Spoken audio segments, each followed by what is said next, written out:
fistanlarını giymiş belli ki aşarlı belli ki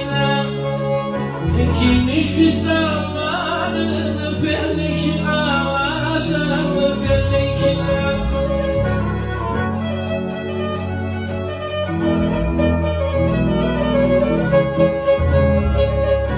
yemek koydu üstüne bakır tenceresine bakır tenceresine bakır yemek koydu üstüne bakır tenceresine bakır tenceresine bakır Ayşemsi konuşalım mutfak penceresine Geydinin en talemini boylanı açık yaka çok yaktı çanlarımı çanlardan baka baka çanlar çok yaktı çanlarımı çanlardan baka